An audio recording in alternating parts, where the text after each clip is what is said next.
Shalom, bienvenidos. Mi nombre es Daniel Díaz y estamos aquí en Bethsaida Ministries, Ministerios Casa Olivo. Y para mí es un placer poder compartir una porción que tenemos para la palabra del Señor en esta semana y vamos a estar recordando que la Torá, en hebreo significa instrucción, son esos 5 primeros libros que tenemos en la Biblia. Son esos libros de Génesis, Éxodo, Levítico, Números y Deuteronomio. Y estos 5 libros los estudiamos semana tras semana. Estos 5 libros son distribuidos en 54 porciones que estudiamos semana tras semana. Estamos estudiando esta tercera porción del segundo libro, el libro de Éxodo, en hebreo Shemot, que significa nombres. Pero primeramente entendamos ¿por qué estamos estudiando la Torá o la instrucción de Dios a su pueblo? Y es que es muy importante entender primeramente quiénes somos. Siempre hablamos de que si nosotros creemos en el Dios de Abraham, el Dios de Isaac, el Dios de Jacob y en ese Mesías que fue profetizado, nosotros somos parte del pueblo de Dios. Y ese pueblo de Dios se llama Israel. Y es muy importante tener eso claro. No se trata aquí de religiones, no se trata aquí de doctrinas, no se trata aquí de interpretaciones a conveniencia, se trata de entender de que si nosotros creemos en Dios y hemos sido insertados en su pueblo por su gracia, tenemos unas instrucciones hermosas que el Señor le ha dado a su pueblo para saber cómo relacionarnos con Él y con su creación. Entonces, es muy importante tener muy en claro, primeramente, quiénes somos según la palabra, no según el hombre. Por eso, según la palabra del Señor, somos parte del pueblo de Israel. Y entendiendo eso, vamos a seguir estudiando la historia del pueblo de Israel. Primeramente nos recordamos que Israel también es el nombre dado al patriarca Jacob. Jacob, el que era hijo de Isaac, e Isaac, el que era hijo de Abraham. Entonces Jacob tuvo 12 hijos varones. Y estos 12 hijos tuvieron familias, que se convirtieron en clanes, que se convirtieron en tribus, eran miles de personas. Terminaron estando en Egipto por más de 400 años y terminaron estando en una esclavitud. Hasta que en este segundo libro de la Torá, el libro de Shemot, el libro de Éxodo, estamos viendo cómo Moisés fue el elegido para sacar a este pueblo de esa esclavitud. Entonces hemos visto un poco sobre la historia de Moisés. Vimos cómo Moisés, cuando él no era el más apto, fue elegido por el Señor para que llevase el mensaje a Faraón y para que sacara a su pueblo de esa esclavitud. Pero Faraón tenía el corazón endurecido. Era un hombre testarudo, un hombre terco, un hombre orgulloso.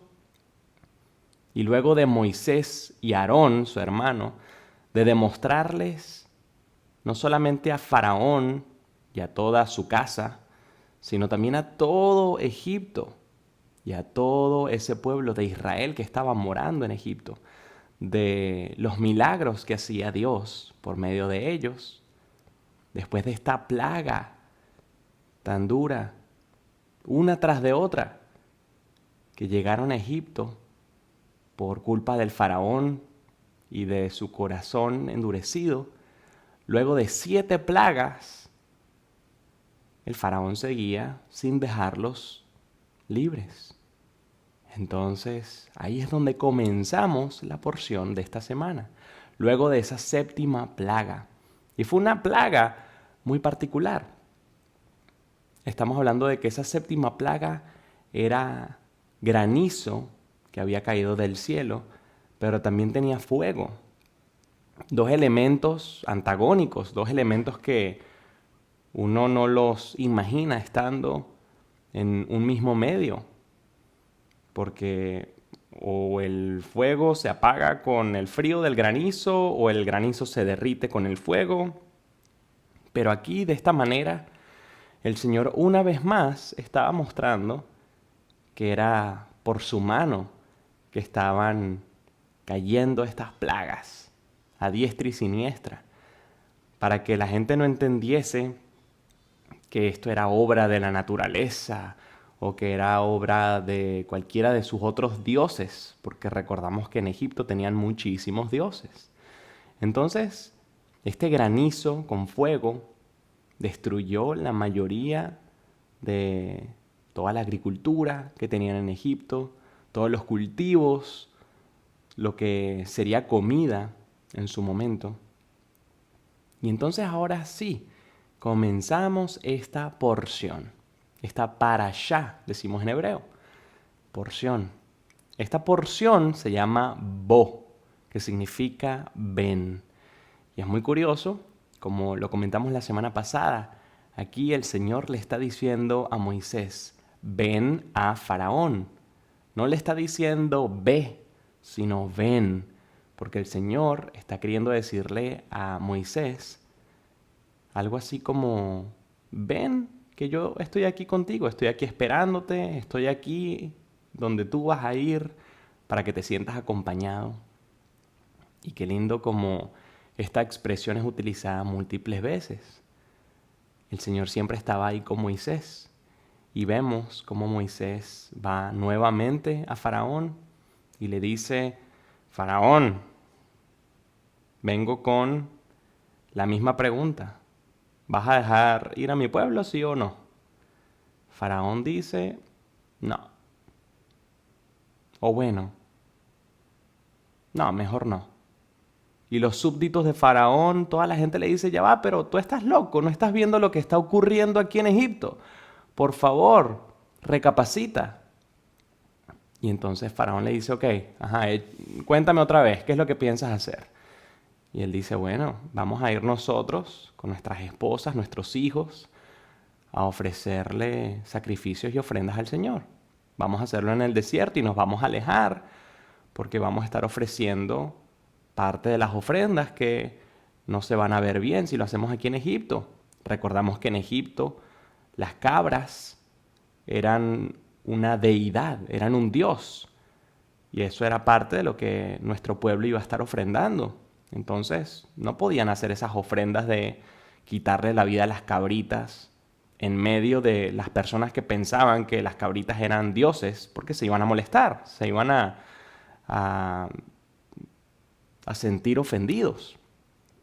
Entonces, Faraón dice, no, los hombres pueden ir, pero solo los hombres. Que los hijos se queden acá. Porque Faraón tenía temor de que, obviamente, estos esclavos que estaban ahí sirviendo y construyendo y haciendo todas las labores pesadas, él tenía temor de que todas estas personas se le fueran. Y él de alguna manera quería que ellos tuvieran una excusa, un motivo, una razón para regresar a Egipto a buscar a sus hijos. Y Moisés dice, no, así no va a servir el trato. Entonces, ahí viene la octava plaga, las langostas. Y las langostas a veces pensamos en ese animal de mar, pero las langostas son esos grillos, esos saltamontes que a veces vemos cómo están en enjambres y de una manera muy numerosa, pareciera que fueran una nube de insectos y van llegando de cultivo a cultivo y van comiéndose todo lo que ven a su paso. Entonces, de esta manera, Moisés alzó sus manos y le pidió al Señor de que vinieran esas langostas que ya el Señor le había informado a Moisés que le enviaría. Y Moisés dijo, bueno, Faraón no hizo caso, Señor, haz lo que me dijiste que ibas a hacer. Y ahí llegaron las langostas. Y es muy curioso, la palabra dice que nunca se había visto algo así y nunca más se verá algo así. Y eran tantas que habían oscurecido el día. Imagínense. Me acuerdo hace un par de meses que estaba leyendo en África, todavía había una plaga de langostas que se estaban comiendo todo lo que encontraban a su paso. Y eran millas de langostas. Imagínense lo que sería en Egipto, cuando la palabra nos dice que más nunca vamos a ver algo sin igual. Entonces, me pone a pensar, ¿no? Definitivamente, el corazón del faraón había sido endurecido de una manera que todos ellos estaban sufriendo estas consecuencias. Y qué grave, porque incluso los súbditos de Faraón eran conscientes de lo que estaba ocurriendo. Ellos le estaban diciendo, Faraón, recapacita, por favor. Y él estaba ahí terco y terco y terco. Y vemos cómo estas langostas devoran todo lo que había quedado del granizo con fuego. Que eso ya primeramente había acabado con muchos de los cultivos que habían. Y vinieron estas langostas a terminar de comerse lo poquito que había quedado. Ese imperio egipcio, ellos que se gozaban de toda la ciencia para poder nutrir de agua todos sus cultivos por medio del río Nilo, cómo habían hecho una ingeniería admirable para poder subsistir en esa tierra tan árida, desértica, calurosa, donde no llueve, sino el agua que ellos utilizan es del Nilo. Y cómo ellos habían sentido ese orgullo de lo que habían hecho con sus manos. Y en ese momento Dios dijo, por andar confiando en tu poder como humano, es que te pasan estas cosas, porque se te olvida depender de mí. Vemos después de esta plaga cómo el faraón está un poco angustiado. Ve que todos sus cultivos, ve que todo el futuro alimento con el que ellos estaban contando, con lo poco que había quedado, todo se ha ido, todo se ha dañado. Y le dice a Moisés, por favor, haz algo. He pecado contra tu Dios, he pecado contra ustedes. Por favor, llévate estas langostas. Y Moisés dice, ok, me parece muy bien. Como que ya el faraón aprendió su lección. Y se van las langostas. Moisés se lo pide al Señor y el Señor obra como Moisés se lo está pidiendo. Y Moisés le dice, ok, ¿vas a dejar ir a tu pueblo? Ya se fueron las langostas. Y el faraón dice, ajá, cuéntame bien otra vez el plan. El plan es que te vayas tú con tus hijos, pero ¿y qué más? Y él dice, no, acuérdate, vamos con nuestras vacas, nuestras cabritas, nuestras ovejas. Acuérdate que vamos a estar llevando ofrendas y no sabemos qué ofrenda vamos a estar dando. Así que tenemos que ir con todo lo que tenemos, con todo nuestro ganado, con todo lo que tenemos. Y el faraón dijo, no, esta gente se me va a ir. No, no te voy a dejar ir. No te voy a dejar ir. Se dio cuenta que estaba en una esquina. Él se dio cuenta que no tenía escapatoria.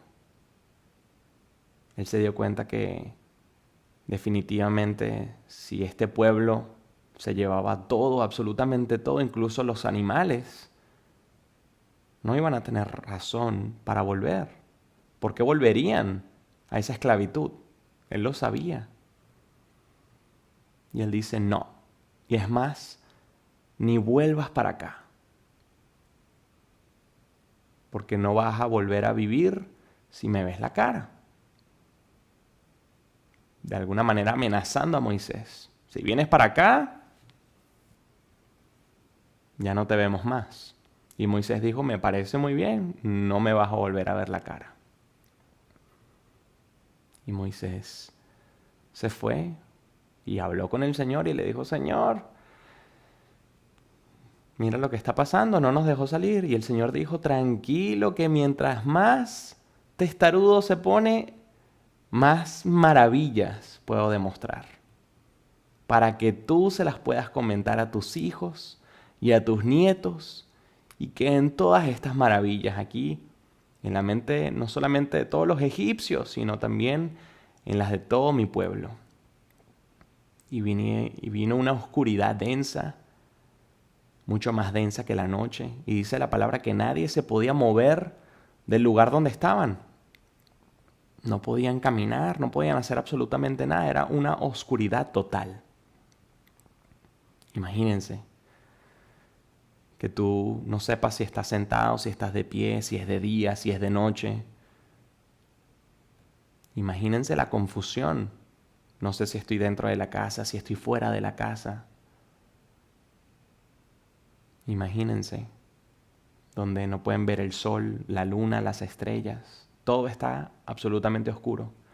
Pero dice la palabra que donde habitaba el pueblo de Israel, el pueblo de Dios, ellos tenían claridad. En la tierra de Gosén, en el delta del río Nilo. Y vemos algo aquí súper curioso, como todas las cosas del Señor. Siempre su pueblo está ahí resguardado y ellos están viendo lo que está pasando. Ellos saben que esto no es una obra inusual de la naturaleza. Moisés estaba llevando el liderazgo del pueblo. Ellos saben lo que está ocurriendo. Y Moisés le dice al pueblo, como el Señor se lo instruyó, mira, dile a la gente que en este día, donde hay una luna nueva, en ese día va a ser contado como el primero de los días del año. El Señor ahí está dando esa instrucción a todo el pueblo de que ellos tengan un calendario, una identidad, de que ese sea el primer día del primer mes del año. El calendario del Señor es diferente al calendario que utilizamos hoy en día. Y el Señor dice que esto es para que nosotros lo recordemos por todas nuestras generaciones.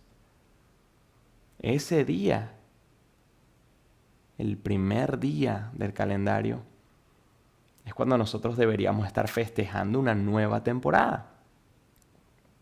De que estamos celebrando, de que ya estamos prontos a recordar ese día cuando salimos de la esclavitud hace más de 3000 años. Y el Señor también le dijo a Moisés, mira, dile al pueblo que en el 10º día de ese mes van a elegir a una oveja o un cabrito, un macho que tenga menos de 1 año y que sea tamim, que sea perfecto, que no tenga defectos. Y van a tener 4 días para cerciorarse de que no tiene ningún defecto. Era importante de que este cabrito no tuviese ninguna patica diferente, más larga, más corta, que no tuviese algún defecto en el ojito, que no fuese simplemente una ovejita o una cabrita que iba a ser defectuosa. Entonces Moisés les dice, este cabrito, este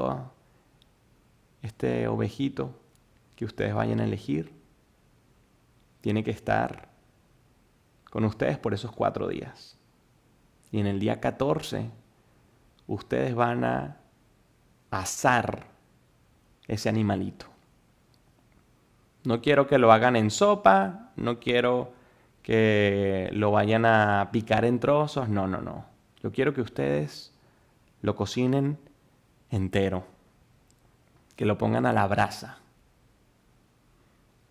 Y uno se pregunta, pero ¿por qué será? Si iba a ser alimento, ¿por qué de esa manera? Acuérdense que los egipcios consideraban estos animalitos como deidades para ellos. Por eso es que nuestro pueblo terminó morando en la tierra de Gosén, en el delta del Nilo. Porque cuando vino José y sus hermanos, José, teniendo ya el poder de Egipto, le pidió al faraón de que sus hermanos, que eran pastores, que se dedicaban al ganado, que se dedicaban a estar con las ovejas, con las cabras, que eran abominables para los egipcios. Y lo abominable no era el animal, lo abominable era los que estaban comercializando con estos animales, los que estaban viviendo de cultivar o de alimentar a estos animales para que fueran vendidos como si fueran comida. Y los egipcios simplemente no veían con agrado a estos pastores. Por eso José dijo, mira, como mis hermanos vienen con estas malas mañas de ser pastores, vamos a mandarlos para el delta del Nilo, donde hay mucha vegetación, donde ellos pueden estar con sus ganados, con sus cabritos, con sus ovejitos, y ellos van a tener que comer, porque están cerca del delta del Nilo, hay mucha agua, hay mucha vegetación. Entonces, nos recordamos que en ese momento el Señor les pide a los israelitas de que cocinen estos animalitos de una manera entera en las brasas. Que los egipcios vieran lo que le pasaba a lo que ellos consideraban dioses. Que ellos viesen cómo estos extranjeros que vivían entre ellos, cómo estos que eran esclavos, que eran de una clase social mucho más baja que ellos como egipcios, que ellos viesen cómo estas personas estaban mofándose de alguna manera,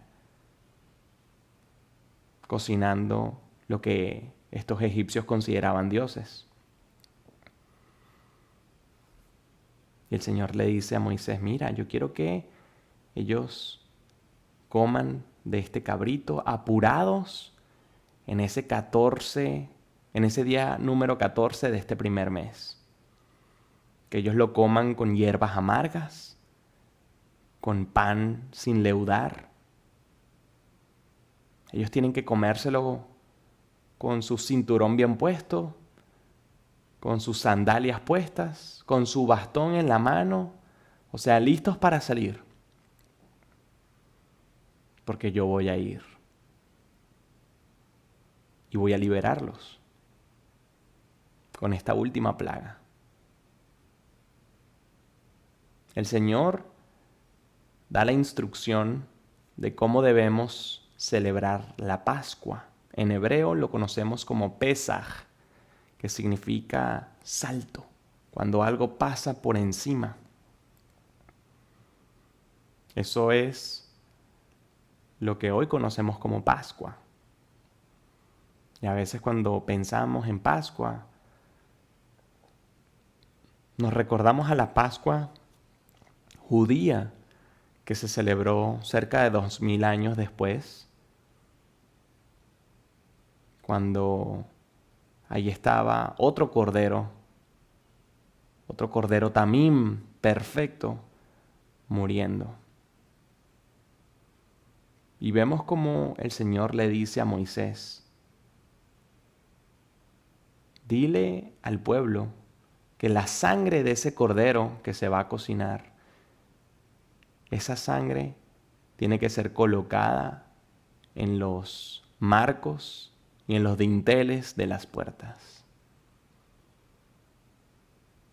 Y cuando yo pase por ahí, yo voy a saber dónde está la gente de mi pueblo. Cuando yo vea esa marca, y no les va a pasar nada. Pero las casas que no tengan esa marca, esas casas van a sufrir. Porque todos los primogénitos van a morir. Los primogénitos de los humanos, los primogénitos de los animales. Si un padre era primogénito, ese padre moría al igual que el primogénito de sus hijos, al igual que todos los animales que fueran primogénitos. Y si habían matrimonios mixtos o tenían relaciones mixtas donde quizás una familia tenía 5 hijos y eran de diferentes padres o de diferentes madres, habían diferentes primogénitos. Todos ellos morían. El Señor dice en su palabra que nunca se había visto un nivel de tristeza de esa manera. Y vemos cómo nuestro Padre tiene misericordia de su pueblo, dándole esa instrucción a seguir. Y aquí vemos algo curioso. Nuestro pueblo, que creía en el Dios de Abraham, de Isaac, de Jacob, de su hijo José, ese pueblo que creía en Dios, ese pueblo que vio 1 plaga, 2 plagas, 3 plagas, 4 plagas, así sucesivamente, hasta llegar a la 9ª plaga. Este pueblo que conocía a Dios, igual tuvo una instrucción que seguir. Aquí Dios dijo, si tú crees, tienes que hacer esto. Dios no dijo, bueno, como yo conozco aquí los corazones, simplemente voy a ir a las casas de los egipcios y voy a quitarle la vida a todos los primogénitos. Eso no lo dijo Dios. Dios dijo, toma la sangre de este cordero, de este cabrito, y marca tus puertas, para que cuando yo pase por ahí, yo sepa que ahí no va a ocurrir nada. Imagínense estar ahí en esa posición, no solamente de matar a un cabrito, una ovejita, que para los egipcios era un dios. Tus vecinos te estaban viendo con mala cara después de que tu Dios había acabado con sus animales, con su agricultura, había acabado con el orgullo nacional. Tus vecinos te veían con mala cara y tú de paso tenías que agarrar lo que ellos consideraban un dios, quitarle la sangre, colocar la sangre en tu puerta, asar ese cabrito, esa ovejita en un lugar público. La gente te iba a ver. Ellos iban a oler que estaban cocinando algo. Imagínense, miles de hogares haciendo lo mismo. Qué momento tan difícil. Pero el Señor los estaba poniendo también a prueba. Ah, ¿tú crees en mí? Ok, te felicito. Pero tienes entonces que seguirme y obedecerme. Aquí no se trata de si crees en mí vas a ser salvo, porque te apuesto que muchos egipcios también creían. Ellos también creían en el Dios de Israel. Lo estaban viendo, así como pasó con los súbditos del faraón. Ellos estaban viendo lo que estaba pasando. Incluso desde la 3ª plaga, que eran piojos, cuando los magos, los brujos, los adivinos de faraón no pudieron tratar de copiar esta plaga que había enviado el Señor. Ellos se dieron cuenta desde ahí. Mira, esto es obra de Dios. Entonces vemos cómo nuestro pueblo está aquí puesto a prueba. Mira, si tú de verdad crees en Dios, ahora tú tienes que demostrar que quieres seguir a Dios. Y no es fácil. Tienes a tus vecinos que han estado por encima de ti toda tu vida. Tú has sido su esclavo. Y ellos están viendo como a ti no te ha ocurrido nada. Cómo tú vives en esa tierra fértil. Tienes a todos tus animales vivos. Y ellos están viendo cómo tú matas estos cabritos, estas ovejitas. y colocas esta sangre en los dinteles y en los marcos de tus puertas. Aquí el Señor estaba colocando a prueba a nuestro pueblo. Y en eso vino el Señor. Y pasó por encima de cada casa.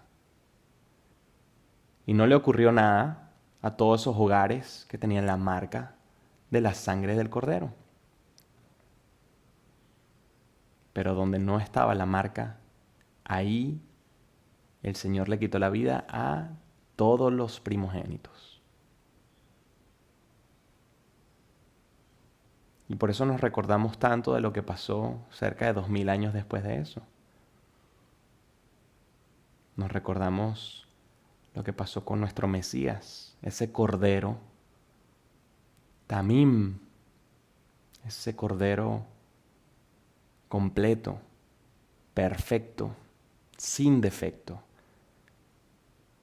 Y con su sangre, el Señor le pasa por encima a nuestros defectos, a nuestros pecados, a nuestros errores.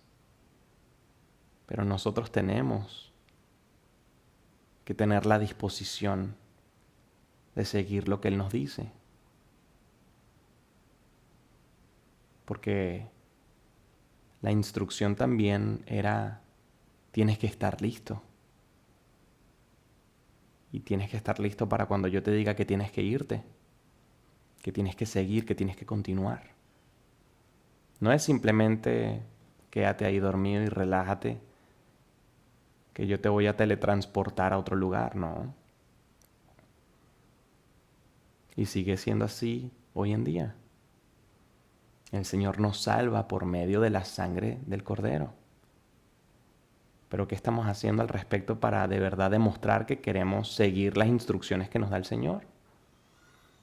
¿Qué estamos demostrando? Que estamos listos, que tenemos nuestro cinturón puesto, nuestras sandalias en nuestros pies, que tenemos nuestro bastón en nuestra mano. ¿Estamos así de listos para seguir la instrucción del Señor? Y nuestro pueblo salió finalmente de esa esclavitud. De esa manera el Señor utilizó al faraón con un propósito. El faraón era un hombre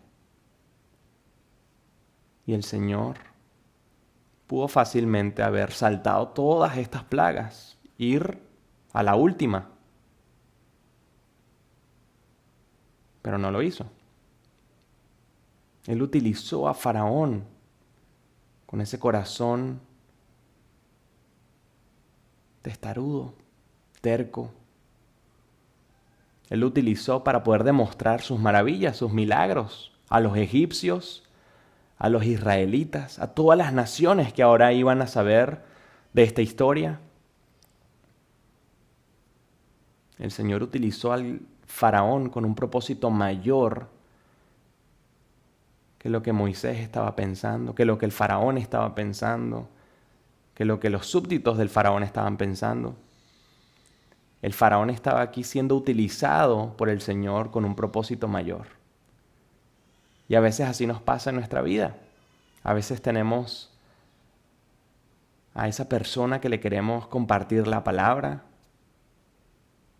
porque entendemos que para amar al Señor hay que seguir su palabra. Y estamos queriendo compartir esa bendición, esa revelación. Y a veces las personas están testarudas, están tercas, tienen el corazón cerrado, la mente cerrada. No es el momento para ellos.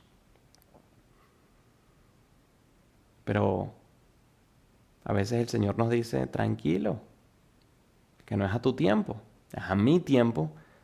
Y esto también puede tener su propósito.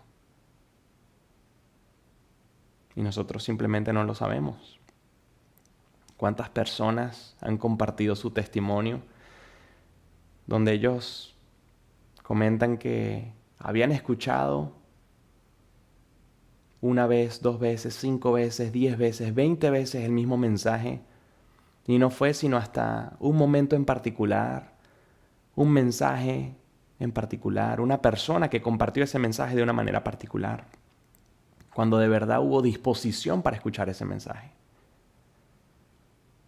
Y como en todas las veces anteriores, quizás no era el momento, no era la manera, no era el tiempo. Y eso nos pasa a cada uno de nosotros. ¿Cuántos de nosotros a veces no leemos una frase y la hemos leído muchísimas veces? Pero de repente cuando volvemos a leer la frase, decimos, wow, hoy la estoy entendiendo de una manera distinta. O quizás ya con la madurez que tengo, puedo quizás entender un poco más al autor. O mira qué lindo de la manera que fue compuesto este verso que estoy leyendo. No es en nuestro tiempo, es en el tiempo del Señor. Y aunque el Señor a veces endurece esos corazones, Él tiene su propósito para eso. Y por eso nosotros tenemos que cumplir con nuestra misión de tener el cinturón listo, las sandalias en nuestros pies, de tener el bastón en nuestra mano para que cuando el Señor nos diga, hey, tienes que ir para allá y tienes que compartir este mensaje, porque lo estoy colocando en tu corazón y debes hacerlo. Que nosotros podamos decir, claro que sí, porque estoy listo. Que no nos agarre dormidos y que el Señor nos trate ahí de levantar y nosotros digamos, no, pero mejor otra persona, o mejor en otro momento, porque quizás no vamos a tener otra oportunidad ni otro momento para compartir el mensaje. Y simplemente porque el Señor nos está dando la oportunidad de hacerlo. Y Él sabe cuándo son los momentos que Él quiere que nosotros hagamos las cosas.